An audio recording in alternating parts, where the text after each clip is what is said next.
नमस्कार दोस्तों, कैसे हैं आप सब। उम्मीद करता हूं सब बढ़िया होंगे।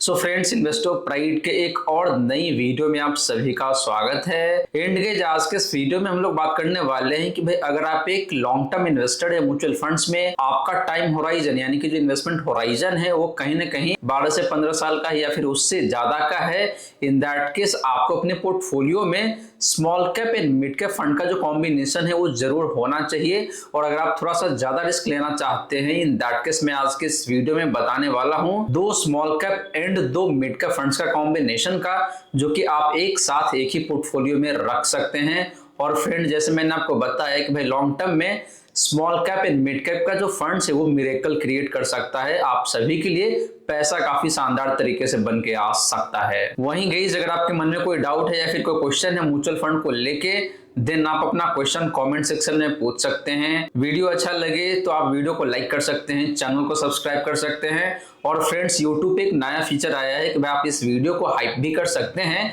हाइप करने से वीडियो ज्यादा से ज्यादा लोगों के पास पहुंचेगा और उनको भी इस वीडियो से फायदा हो सकेगा। वहीं फ्रेंड्स, आईटीआर फाइलिंग का जो डेडलाइन है वो काफी करीब आ रहा है। तो अगर आपने अपना आईटीआर अभी भी फाइल नहीं किया हुआ है, देन मैं आपको बता दूं कि हम लोग आपका आईटीआर काफी बेहतरीन तरीके से फाइल कर रहे हैं। अगर आपका इनकम सिर्फ और सिर्फ सैलरी से आता है, इन दैट केस हम लोग आपका आईटीआर 1499 यानी कि 1500 रुपए में फाइल करके देने वाले हैं। तो देरी बिल्कुल भी नहीं कीजिए, डेडलाइन काफी नजदीक आ चुका है। जो नंबर मैंने दिया है या फिर जो ईमेल आईडी है उस पे आप कॉल कर सकते हैं, व्हाट्सएप कर सकते हैं, ईमेल कर सकते हैं और अपना आईटीआर बेहद ही शानदार तरीके से फाइल करवा सकते हैं। तो फ्रेंड्स, जैसे मैंने आपको बताया कि भाई हम लोग बात करने वाले हैं दो स्मॉल कैप एंड दो मिड कैप फंड्स का कॉम्बिनेशन का।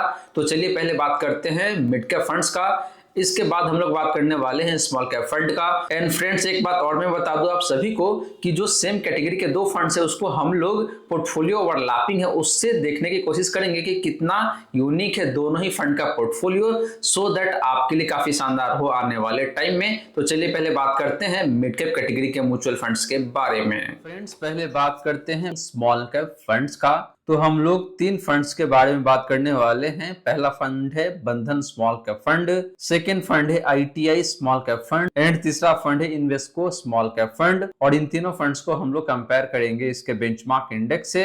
तो बात करें परफॉर्मेंस का, तो लास्ट 1 ईयर में बंधन स्मॉल कैप फंड का जो रिटर्न है वो 2.17% का है। आईटीआई स्मॉल कैप फंड ने लास्ट 1 ईयर में जो रिटर्न दिया है वो 1.51% का है। इन्वेस्को स्मॉल कैप फंड की बात करें तो इसका जो रिटर्न लास्ट 1 ईयर का वो 6.2% का है। वहीं बात करें बेंचमार्क इंडेक्स का, तो बेंचमार्क ने लास्ट 1 ईयर में नेगेटिव 4.94% का रिटर्न दिया है, यानी कि लगभग 5% का लॉस बना के दिया है बेंचमार्क इंडेक्स ने लास्ट 1 ईयर में। तो फ्रेंड्स, बेंचमार्क के कंपैरिजन में तीनों ही स्मॉल कैप फंड्स का रिटर्न लास्ट के 1 ईयर में बेहद ही शानदार दिखने को मिल जाता है। लेकिन इन तीनों में देखें तो जो इन्वेस्को इंडिया स्मॉल कैप है या फिर आपका जो बंधन स्मॉल कैप फंड है, ये दोनों का रिटर्न ज्यादा बेहतर दिखने को मिल रहा है। बात करें पिछले 3 सालों का रिटर्न का, तो बंधन स्मॉल कैप फंड का जो रिटर्न है वो करीब करीब देखे तो यहाँ पे 32% के आसपास में है। आईटीआई स्मॉल कैप फंड ने पिछले 3 सालों में 29.23% का रिटर्न दिया है। इन्वेस्को स्मॉल कैप फंड की बात करें तो इसका जो रिटर्न है पिछले 3 सालों का वो 28.24% का है। एंड बेंचमार्क ने जो रिटर्न दिया है पिछले 3 सालों में वो 23.37% का है। तो फ्रेंड्स, पिछले 3 सालों में भी देखे तो तीनों ही स्मॉल कैप फंड्स का रिटर्न अपने बेंचमार्क से बेहतर दिखने को मिल रहा है। एंड बात करें इन तीनों में सबसे शानदार फंड का, तो आपका जो बंधन स्मॉल कैप फंड है या फिर आपका जो आईटीआई स्मॉल कैप फंड है, इन दोनों का रिटर्न अच्छा दिखने को मिल रहा है। हालांकि Invesco India small cap fund का भी रिटर्न काफी अच्छा दिखने को मिल रहा है। इसके रिटर्न में भी बहुत ज्यादा का अंतर नहीं है बाकी दो स्मॉल कैप फंड के कंपैरिजन में। बात करें पिछले 5 सालों का, तो बंधन स्मॉल कैप फंड का जो रिटर्न है पिछले 5 सालों का वो 32.94% का है, ऑलमोस्ट 33% का रिटर्न है। आईटीआई स्मॉल कैप फंड ने पिछले 5 सालों में जो रिटर्न दिया है वो 27.08% का है। इन्वेस्को स्मॉल कैप फंड की बात करें तो इसका जो रिटर्न है पिछले 5 सालों का वो तकरीबन 32.52 यानी कि 32.5% का रिटर्न है। एंड बेंचमार्क की बात करें तो इसका जो रिटर्न है लास्ट 5 ईयर का वो यहाँ पे 28.49% का है। तो फ्रेंड्स, पिछले 5 सालों में भी देखे तो इन तीन में से दो स्मॉल कैप फंड्स का रिटर्न अपने बेंचमार्क से बेहतर है। एंड आपका जो आईटीआई स्मॉल कैप फंड है इसका रिटर्न मार्जिनली कम दिखने को मिल रहा है बेंचमार्क इंडेक्स के कंपैरिजन में लास्ट 5 ईयर में। बात करें फ्रेंड इन तीनों फंड्स का रिस्क रेशियोज का, तो पहले हम लोग बात करते हैं स्टैंडर्ड डिवीजन का। तो बंधन स्मॉल कैप फंड का जो स्टैंडर्ड डिवीजन है वो यहाँ पे 17.67 का है। ITI स्मॉल कैप फंड का स्टैंडर्ड डिवीजन की बात करें तो वो 16.36 का है। वहीं बात करें इन्वेस्को स्मॉल कैप फंड का स्टैंडर्ड डिवीजन का, तो वो है यहाँ पे 16.02 का। एंड कैटेगरी का स्टैंडर्ड डिवीजन की बात करी गई तो वो है यहाँ पे 16.96 का।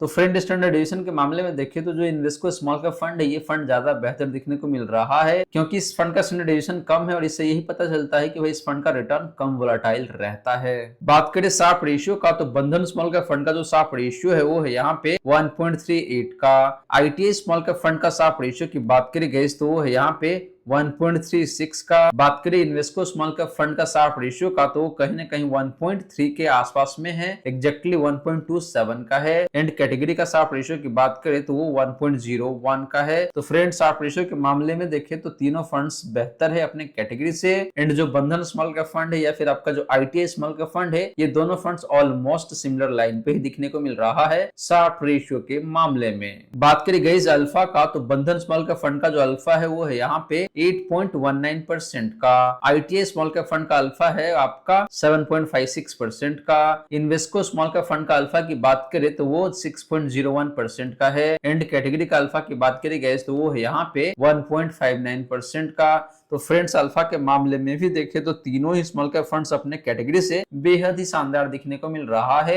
एंड आपका जो बंधन स्मॉल कैप फंड है या फिर ITI स्मॉल कैप फंड है, ये दोनों फंड्स कंपैरेटिवली ज्यादा बेहतर दिखने को मिलता है। तो फ्रेंड्स ये रही बात आपका इन तीनों ही स्मॉल कैप फंड्स के बारे में, और परफॉर्मेंस काफी शानदार है इन तीनों फंड्स का। लास्ट के 1 ईयर में या फिर साल 2025 में रिटर्न इन तीनों फंड्स का अपने कैटेगरी में सबसे बेहतरीन दिखने को मिलता है। रिस्क रेशियोज भी देखे तो काफी शानदार दिखने को मिल रहा है स्टैंडर्ड डिवीजन। हालांकि स्टैंडर्ड डिवीजन के मामले में भी जो इन्वेस्को स्मॉल कैप फंड है ये काफी बेहतरीन दिखने को मिल जाता है। अब चलिए फ्रेंड बात करते हैं best performing mid cap funds के बारे में। तो बात करें मिड कैप फंड्स का, तो हम लोग पहले बात करने वाले हैं Motilal Oswal mid cap fund का, फिर बात करेंगे इन्वेस्को मिड कैप फंड का, इसके बाद हम लोग बात करने वाले हैं इडलवाइस मिड कैप फंड का, और इन तीनों फंड्स को भी हम लोग कंपेयर करेंगे इसके बेंचमार्क इंडेक्स से। तो पहले बात करते हैं रिटर्न का, तो लास्ट 1 ईयर में Motilal Oswal mid cap fund का जो रिटर्न है फ्रेंड वो 4.85% का है, रफली 5% के करीब में है। इन्वेस्को मिड कैप फंड की बात करें तो इसका जो रिटर्न है लास्ट 1 ईयर का वो बेहतर है, 16.68% का। इडलवाइस मिड कैप फंड ने लास्ट 1 ईयर में आपको 6.11% का रिटर्न बना के दिया हुआ है।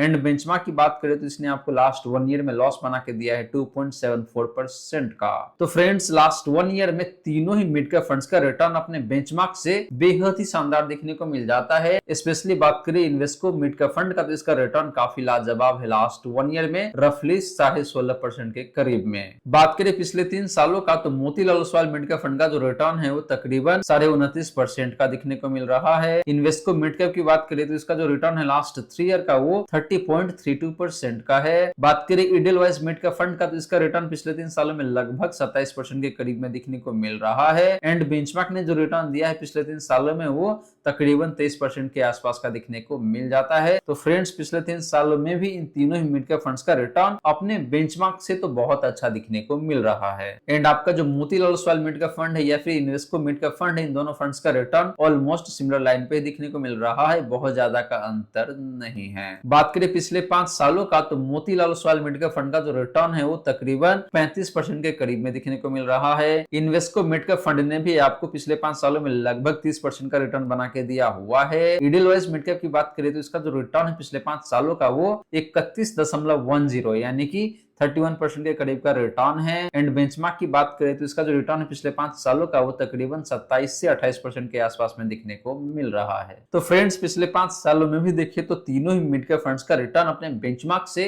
काफी लाजवाब दिखने को मिल रहा है। स्पेशली बात करें Motilal Oswal mid cap fund का, तो इसका रिटर्न तकरीबन 35% के करीब में है। एंड इसके बाद देखिए तो बाकी के जो दोनों फंड है उसका रिटर्न ऑलमोस्ट सिमिलर सा ही दिखने को मिलता है, लगभग 1% का ही डिफरेंस दिखने को मिलता है। वहीं फ्रेंड्स बात करें इन तीनों ही मिड कैप फंड्स का रिस्क रेशियोज का, तो पहले बात करते हैं हम लोग स्टैंडर्ड डिवीजन का। तो Motilal Oswal mid cap fund का जो स्टैंडर्ड डिवीजन है वो यहाँ पे 17.46 का है। इन्वेस्को मिड कैप फंड की बात करें तो इस फंड का जो स्टैंडर्ड डिवीजन है गाइस वो कहीं ना कहीं 15 या फिर 16 के करीब में देखने को मिल रहा है। ईडलवाइज मिड कैप फंड का स्टैंडर्ड डिवीजन की बात करें तो तकरीबन 15.6 या फिर कह लीजिए 15.65 का है। एंड कैटेगरी का स्टैंडर्ड डिवीजन की बात करें गाइस तो वो यहाँ पे 15.46 का है। तो फ्रेंड्स इन तीनों ही मिड कैप फंड का स्टैंडर्ड डिवीजन थोड़ा सा हायर साइड में है, यानी कि तीनों फंड्स का रिटर्न थोड़ा सा ज्यादा वोलेटाइल रहता है। एंड स्पेशली बात करें Motilal Oswal mid cap fund का, तो इस फंड का रिटर्न थोड़ा सा ज्यादा ही वोलेटाइल रहता है। बात करें शार्प रेशियो का, तो Motilal Oswal mid cap fund का जो शार्प रेशियो है वो यहाँ पे 1.28 का है। इन्वेस्को मिड कैप का शार्प रेशियो की बात करी गई तो वो यहाँ पे 1.37 का है। ईडलवाइज मिड कैप फंड का शार्प रेशियो की बात करी गई तो वो तकरीबन 1.34 के करीब में है। एंड कैटेगरी का शार्प रेशियो की बात करें तो वो तकरीबन 1 के आसपास में है।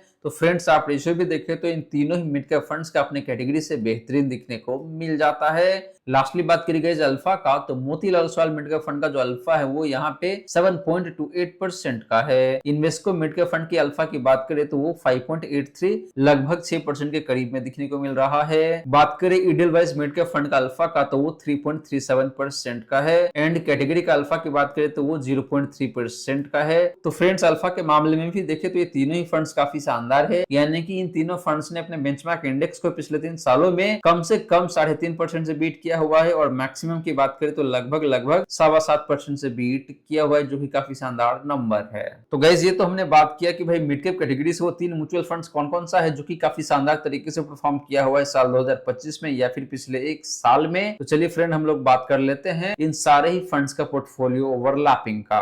तो पहले बात करें बंधन and ITI small cap fund का पोर्टफोलियो ओवरलैपिंग का, तो इन दोनों फंड के बीच में जो पोर्टफोलियो ओवरलैपिंग है गाइस वो तकरीबन 14% के आसपास में है, यानी कि 86% होल्डिंग ऐसा है जो कि यूनिक है, लेकिन लगभग 14% होल्डिंग ऐसा है जो कि दोनों फंड्स के बीच में कॉमन दिखने को मिलता है, जो कि देखे तो ठीक ठाक सा है, बहुत अच्छा नंबर नहीं है। बात करें ITI and Invesco small cap fund का पोर्टफोलियो ओवरलैपिंग का, तो वो तकरीबन यहाँ पे 23% के आसपास में दिखने को मिल रहा है, जो कि बिल्कुल भी एक्सेप्टेबल नहीं है गाइस, क्योंकि 23% का पोर्टफोलियो ओवरलैपिंग काफी ज्यादा होता है, यानी कि लगभग 1/4 होल्डिंग ऐसा है जो कि कॉमन ही दिखने को मिलता है। तो इससे अच्छा है कि भाई आप सारे पैसे एक ही फंड में इन्वेस्ट करके चल सकते हैं स्मॉल कैप कैटेगरी से, 2 फंड में इन्वेस्ट करने की जरूरत नहीं है अगर आपको इस तरीके का पोर्टफोलियो ओवरलैपिंग मिलता है इन दैट केस। बात करें बंधन and Invesco small cap fund का पोर्टफोलियो ओवरलैपिंग का, तो वो लगभग 9% के आसपास में दिखने को मिल रहा है, जो कि बहुत ही बेहतरीन नंबर है। जी हाँ दोस्तों, आपने बिल्कुल सही सुना, 8 से 9% का जो पोर्टफोलियो ओवरलैपिंग है ये काफी अच्छा है, इसको बिल्कुल कंसीडर करके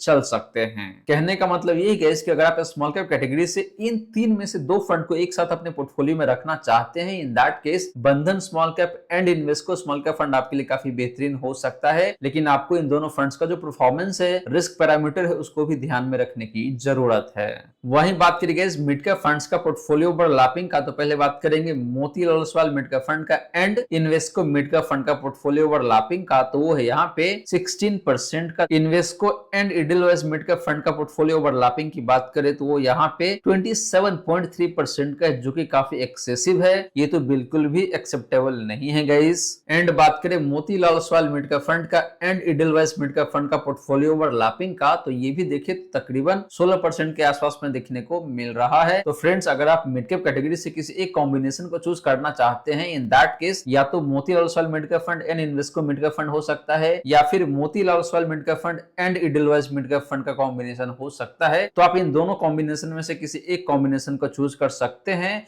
लेकिन ध्यान रहे आपको इस फंड का परफॉर्मेंस भी देखना है एंड जो रिस्क कंपोनेंट है उसको भी ध्यान में रखने की जरूरत है। सो फ्रेंड्स ये रही सारी की सारी बातें जो हमने किया आज के इस वीडियो में, और यहाँ पे मैंने आपको बताया है 2 small cap and 2 mid cap funds का कॉम्बिनेशन का, और दोनों ही फंड्स देखे तो अपने कैटेगरी में 5 स्टार रेटेड म्यूचुअल फंड से काफी बेहतरीन तरीके से पैसे बना के दिया हुआ है, रिस्क पैरामीटर भी काफी शानदार है एंड रिटर्न तो आपको काफी अच्छे तरीके से बना के दिया हुआ ही है, और आने वाले टाइम में भी ये चारों ही फंड्स आपको बेहद ही शानदार तरीके से पैसे बना के दे सकता है।